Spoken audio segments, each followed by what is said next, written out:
Oh, okay. Well, good morning, Grace Fellowship Church. Good morning. Good morning. You should have said good morning, Pastor. Pastor, like good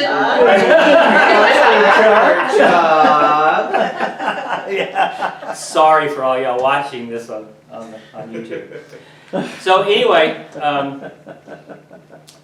we haven't been together for probably more than a month. I don't remember exactly what week it was, but it's been more than a month, clearly. November 22nd.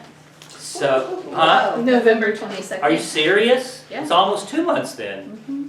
Between me being out of town, me being sick, holidays, Mm-hmm. everything going on. Oh, Lord have mercy. Okay.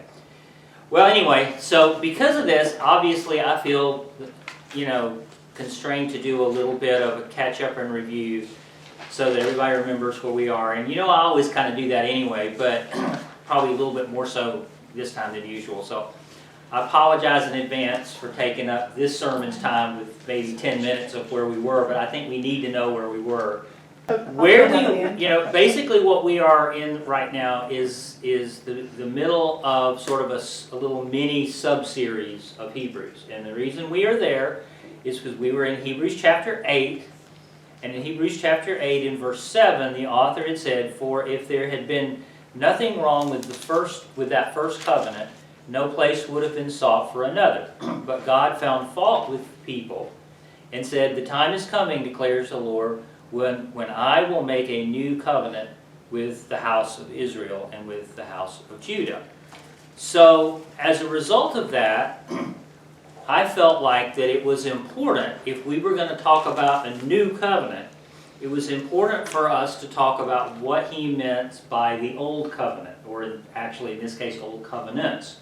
And it was important for two reasons. Number one, from just the theological perspective of being able to look at what the content of those previous covenants were, will help us to understand the theological content and perspective of what the new covenant is that's mentioned in Hebrews 8. But also not just a theological perspective, but also the context culturally. Because we have to remember that the author of Hebrews, of course, was, as you remember, he was writing to Jewish Christians in the first century who were under persecution and temptation to abandon Christianity and go back to their old ways, to essentially back to the old covenant. So when the author of Hebrews mentions the old covenant and then the new covenant to them, that's really all he says. He expects they know all of that. So for us to have the proper cultural context as well as theological context, plus also, to be honest, I just think it's interesting, I felt we needed to look at what the old covenants were, go through each one of them, and then that would dovetail back into Hebrews chapter 8, where he actually quotes the entirety of the new covenant, and then it'll help us to have a perspective of what he's talking about. So way back in November, then what we did is we had this lesson where we talked about what the covenants were. We identified what the specific covenants were. And there is some discussion among scholars about exactly how you slice the cake, so to speak, how you define what the covenants are. But these 5 that are listed here are generally speaking considered by most mainstream scholars to be the covenants. But because a covenant is just a promise in a sense, there's a lot of things you could find in the Old Testament, that might be considered little c covenants because it's a promise God made. But these are seen in more of a capital C way, as an official, as part of what a covenant also means, almost like a treaty in a way, something much more formalized than just an individual promise. The first one mentioned is the Noahic covenant, which it took me about 3 weeks to be able to pronounce, and thanks to Kim that she finally told me how to pronounce it. And we only briefly talked about that one, not because it isn't important, obviously it is, but because the Noahic covenant had an application to all of humanity. And it was established prior to the Hebrew people, the nation of Israel even existing, because it was before God called Abraham. So it really didn't have any specific cultural or theological relevance to the new covenant that we see in Hebrews 8. Like I said, not that it wasn't important, it just isn't relevant in the covenants God made with the nation of Israel, because the Noahic covenant was universal and global in context. So we mentioned it because it is there, but it's not really specifically related. Then the next major one is the Abrahamic covenant, and we spent, I think, 2 or 3 weeks talking about the Abrahamic covenant because that one was so foundational. The covenant where God called Abraham out of a pagan nation and essentially made of him the nation of Israel. And pretty much everything else in the Bible, pretty much everything else theologically in terms of the way God relates to us and to his people, even up to New Testament Christianity, all flows from the promises made in the Abrahamic covenant. So it can't be overemphasized how foundational it is, not just to Judaism, not just to the nation of Israel, but even to us as New Testament Christians. Because if you remember, we talked about one of the elements of the Abrahamic covenant, one of the promises related to the fact that all the nations of the earth would be blessed through his progeny, namely that was a messianic promise relating to how we would be blessed, even as Gentiles, because of our relationship with Christ. And so how foundational that was. So that leads us into the second Old Testament, or third Old Testament covenant, but the second one we're going to spend time on, that relates to this, the Mosaic covenant.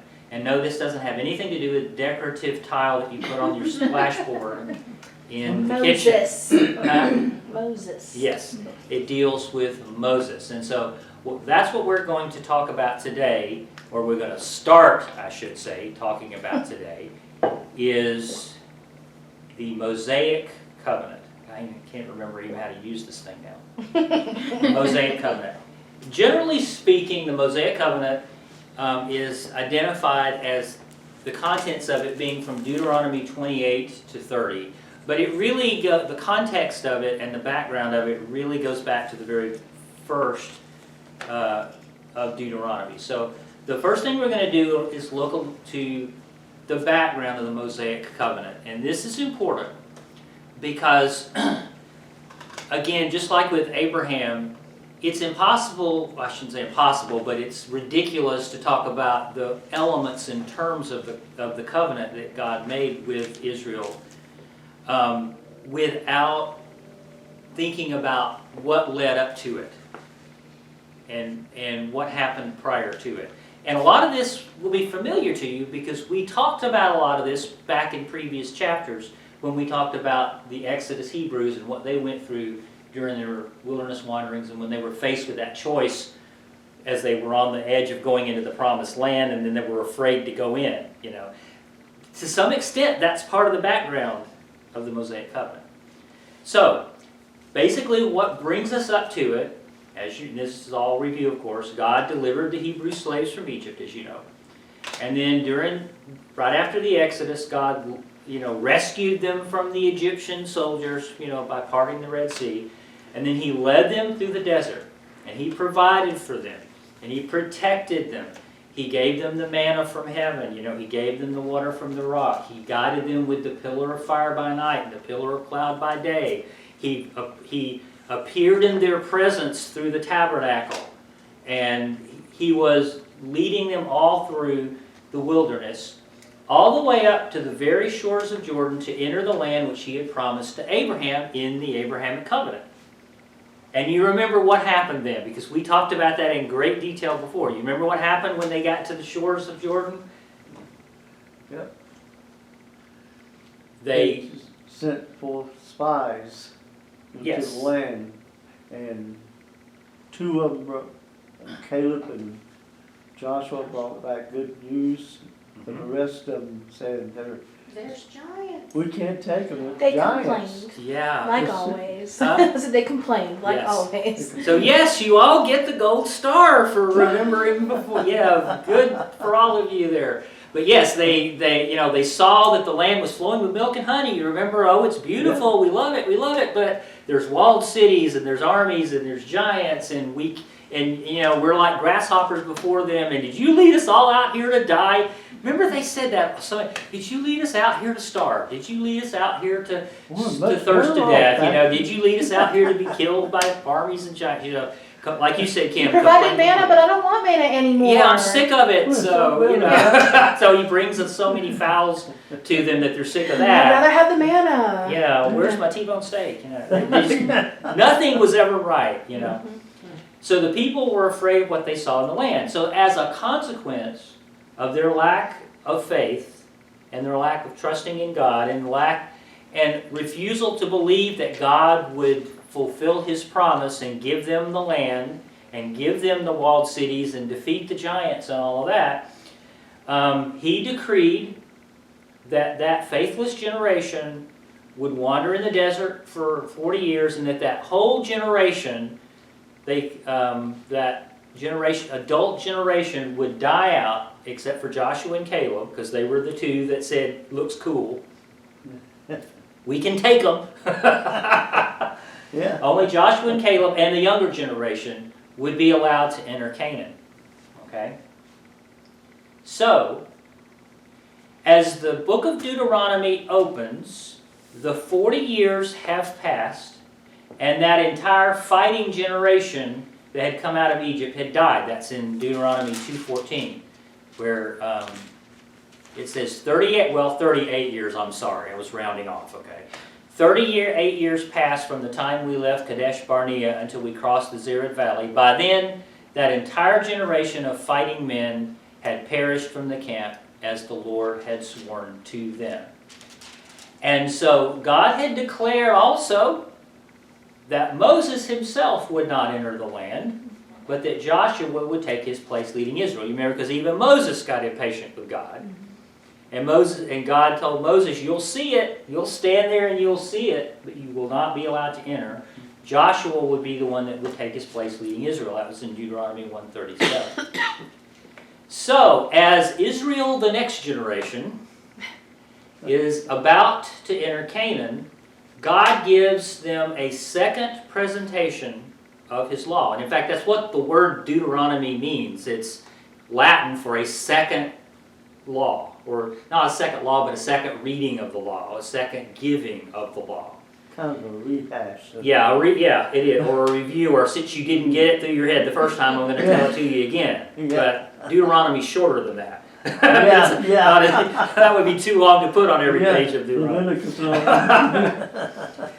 So they're about to enter Canaan. God gives them His second presentation of the law, and this constitutes really the bulk of the content of Deuteronomy, really starting at about chapter 4 and going on from there. That's really most of what's in Deuteronomy is just a restatement and an elaboration and more details of the law. And this law is essentially their national constitution, and that's important for us to remember because it's more than a moral law. Moral law was part of it. Of course, the Ten Commandments are the beginning of it. Kind of like the Bill of Rights is the beginning of our Constitution, in a way. It's like the Ten Commandments are the beginning of it, but that's just the start. It goes on from there, and a lot of it is moral, but a lot of it is civil and judicial. There's a lot of stuff in there about how to handle disputes between people and between families, and there's dietary law that's about the health of the people. Most of the dietary law, and I don't want to go into too big of a rabbit trail, it's not just God saying, I want to control what you eat. Most of the dietary law had as its purpose the health of the people, because especially during a time when they didn't have antibiotics and didn't have ways of preserving food and things like that, if they observed the dietary law, they were more likely not to get diseases and things like that from foodborne things. A lot of dietary specialists have studied the dietary law and come to the conclusion that that was the purpose of it, to help them to be healthy during a time when they didn't have refrigerators and didn't have medicines and things like that, and that would just help them. So anyway, a lot of that was part of the laws. It was essentially their overall constitution of the nation and their overall guide and principles for living. And even the civil laws were just to have peace among each other, to resolve disputes so they wouldn't be, fighting and arguing, and there'd be peace among the people. That was the purpose of it.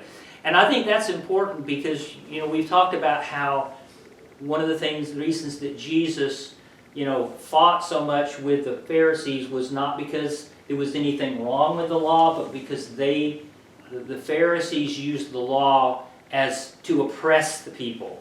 But the purpose of the law was to make people's lives better. That was the reason God gave it to them. And if they approached it with the right spirit, then they would live better and happier lives. It was a gift. It was grace because it was God's wisdom to them. But the Jewish leaders instead used it as a way to oppress the people and make themselves important and rich. So anyway, that was your little bonus sermon. So anyway, in this second giving of the law, in the context of it, God establishes this covenant, which we call the Mosaic covenant, because God gave it to Moses and then Moses gave it to the people. And it's important to say, for me to point that out, because the Abrahamic covenant was really God's covenant with Moses. Yeah. God's covenant with Abraham. Okay, sorry. It was God's covenant specifically to Abraham, even though there was a lot of outflow of it that affected a lot of other people. It was directed to Abraham. Even though we call the Mosaic covenant, it was really the covenant with the people of Israel. It's just Moses was the one who related to the people from God. Some scholars also refer to it, and you may hear it and wonder what it's meant by. That's why I pointed out. Sometimes it's referred to as the Palestinian covenant, only because it refers to God's covenant with the people while they are in the land of Palestine. So you may sometimes read about it or hear it referred to as the Palestinian covenant, but it's the same covenant. It refers to the land of Palestine where they'll live. So the presentation of the covenant itself happens in chapter 5, verse 2. And after being given instruction by God to do this, Moses assembled the people, he called an assembly together, to present the details of the law. And he gives them the law again. So in verse 2 of chapter 5, Moses said, "The Lord our God made a covenant with us at Horeb," which is where, of course, the Ten Commandments were given. "It was not with our fathers that the Lord made this covenant, but with us, with all of us who are alive here today." So this statement makes it clear that this covenant is distinct from the Abrahamic covenant. This is how we know this is not just like the Abrahamic covenant being stated again, even though, as we'll see as we go through it, there are some things that do relate to specific terms of the Abrahamic covenant. But this is a new covenant from their perspective, because Moses specifically said that this is distinct from the one that was given to their fathers. It applies uniquely to that generation that is about to enter Canaan. It specifically is to that generation and the generations following who are going to live in the promised land. That's the specific context. So from their standpoint, this is a new covenant. So over these intervening chapters, Moses goes into great detail, again, restating the law, starting with the Ten Commandments, which are quoted again starting in verse 6 of chapter 5. And he proceeds through all the other detailed provisions of the law. And there have been some, depending on how you slice it, that estimate as many as high as 630 individual laws are part of the law. And even that wasn't enough for the Pharisees in the New Testament days, because they added even some more on top of that. Because 630 isn't enough. But that's what basically the intervening chapters are, if you read through it, is just all the details of the various laws. Pharisees were Democrats, weren't they? Yeah. So that brings us up to chapter 28 of Deuteronomy, which is where I said in the beginning. You remember this is kind of where the content of the Mosaic covenant starts.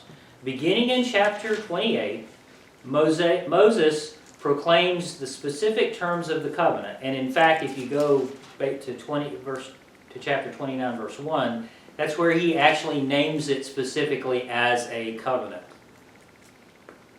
kind of in his summary statement. But the specific terms or elements of it are from Deuteronomy 28 to Deuteronomy 30.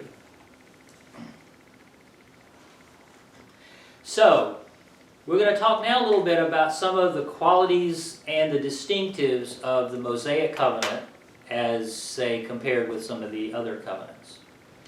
So, unlike the Noahic covenant, I practiced that word, can you tell? I can't. I was literally, before you said, whenever the list was up and you were going through it, I was like, I'm going to have to tell him how to say it again. And I was waiting. And then you said it, and that's why I was like, yay. Well, I give Kim credit. She kind of helped me with That's it. awesome. And it's like I stop and think about you when I'm trying to say it. Aww. So, unlike the Noahic covenant and the Abrahamic covenant, the Mosaic covenant appears to be a conditional covenant. This is, to me, an interesting part of the discussion. I'm going to spend a little time here. You know, the Abrahamic covenant, we went to great detail when we were talking about it, if you remember, to talk about how it's unconditional. There were never any ifs, ands, or buts. It was always just God saying, I'm going to do this, and I'm going to do this, and I'm going to do this. That it was unconditional. And we're going to see the same thing when we get to the Davidic covenant. And we see the same thing when we'll get to the new covenant. They're all unconditional. But when you look at what the content of the Mosaic covenant, there appears to be conditional statements in it. There are some if statements. There are some promised blessings for obedience and curses for disobedience. And we'll go into those in more detail when we get to them.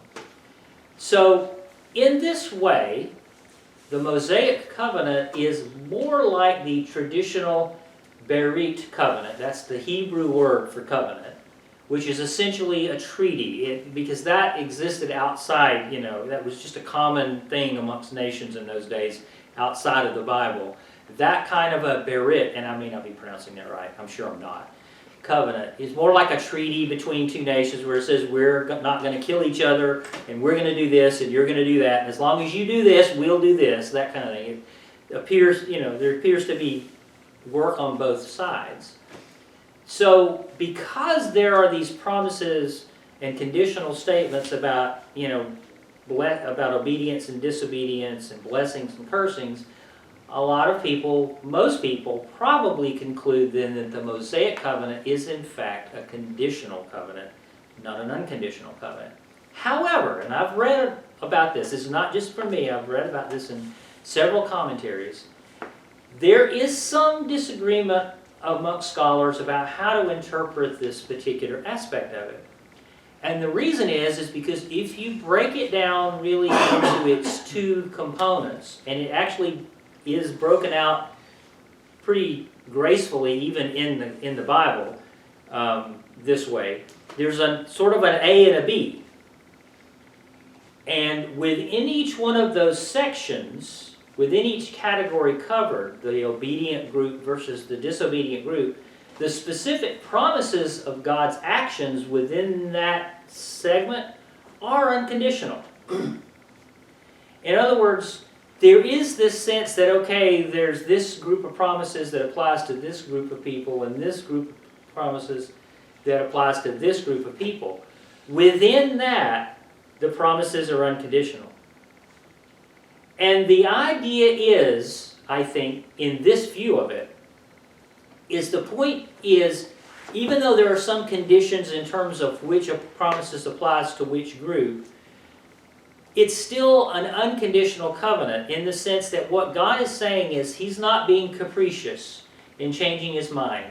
He's not changing the rules in midstream. He's not abandoning His commitment. He's not going to change the way that He deals with His people based on His whims or His mood, because He gets angry or whatever. He is essentially saying, within this framework, if you are following me, if you're following me, as I've said, I promise to do these things unconditionally. If, however, you abandon me and go on your own, these are the things I promise, unconditional. And the point is, within those subcategories, there's no wiggle room. There's no conditions. There's no, well, today I'll do it this way, and No tomorrow gray I'll do it that way. Huh? No gray area. No gray areas. So he is essentially saying that he established these promises and will keep them, even as the different promises apply differently depending on what Israel does. They are applied consistently. And so you might say then that the Mosaic covenant can be described as sort of a hybrid covenant. Some aspects, it contains some aspects of conditions which define which set of promises apply, but within those, the promises apply unconditionally with certainty. Does that make sense? Okay. Yeah. All right.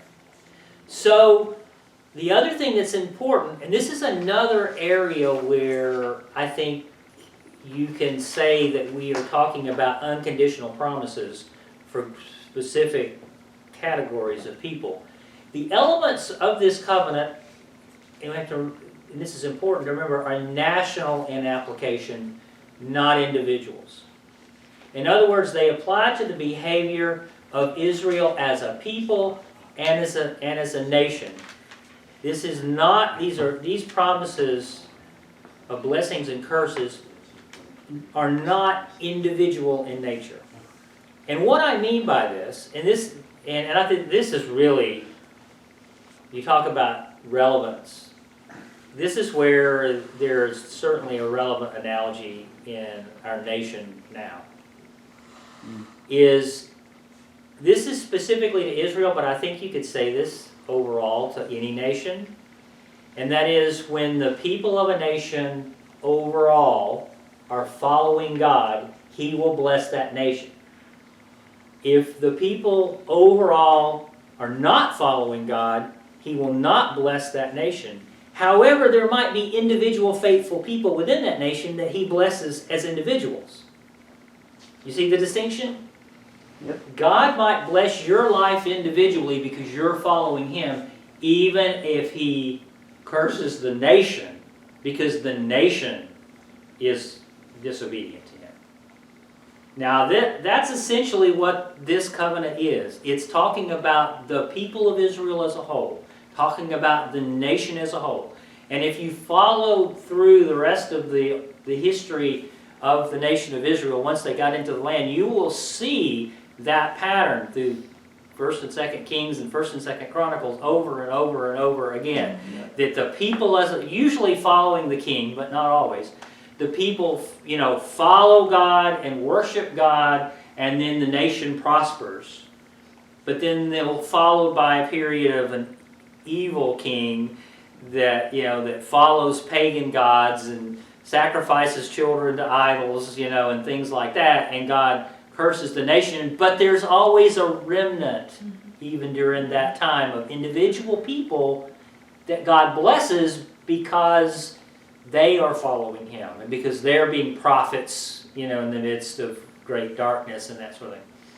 So it's important as we go through these promises about in the Mosaic covenant that we remember that these promises have to do with the nation as a whole, as the people overall, and the leadership and the character and how they're following God as a nation, not individuals, okay?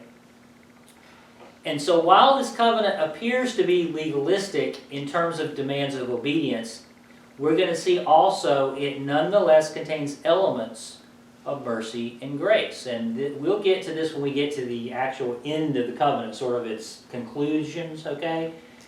But what you will see, this is a little preview, is that God promises restoration to His disobedient people when they repent and return to Him.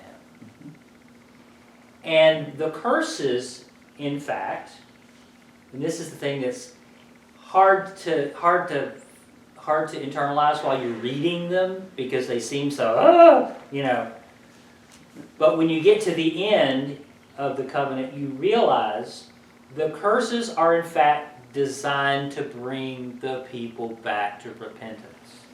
They are a form of discipline, not judgment. They are a form of spanking, so to speak. They are designed to draw God's people back to Him. They are, in fact, a form of His grace and mercy.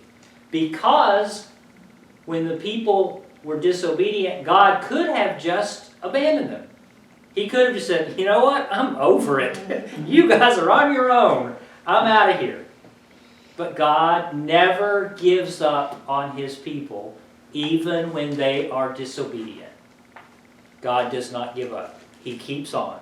He is relentless. And He puts on the pressure, even if it hurts. Because the purpose of it is to bring them back to restoration. And see, that's the thing, is because we'll see at the end, He promises restoration and hope at the end. It's not capricious. It's not angry. It's not meant to be judgment. It is meant to be discipline. It is meant to be drawing His people back to Him so that He can restore them. And the interesting thing is, it reminds me of Job's story, because basically the end of that promise is, I'll give you back everything I took and then some. In fact, when I restore you, it'll be even more than what you had before. So I only point all of that out and give you that preview that when we get into the details of the curses, it will seem so negative, and judgmental, and, God hates everybody, Old Testament kind of thing that you hear so often from critics. But you have to read till the end. You can't stop in the middle. And when you get to the restoration promise, then you realize where God's love and motivation really is. And I don't want us to lose sight of that when we get into the weeds, because it's easy to get lost in that when we start talking about the curses. And then lastly, the Mosaic covenant, and I kind of hinted at this at the beginning, sort of relates to and is an extension of the land promises of the Abrahamic covenant. Because in Genesis 13, that particular part of the Abrahamic covenant, when God was promising to Abraham that He would give him the land. Well, that kind of relates to this. So it's, in a way, even though it's a new covenant, it's still an extension of one of the promises of the Abrahamic covenant that they are now realizing the benefits of. So, that is probably where I think I should leave off, because I think the next slide is actually, yes, the next slide starts the details of the actual terms of the Mosaic covenant beginning in Deuteronomy 28. That's where we'll pick up next week, is the actual details. So this was really all just introduction.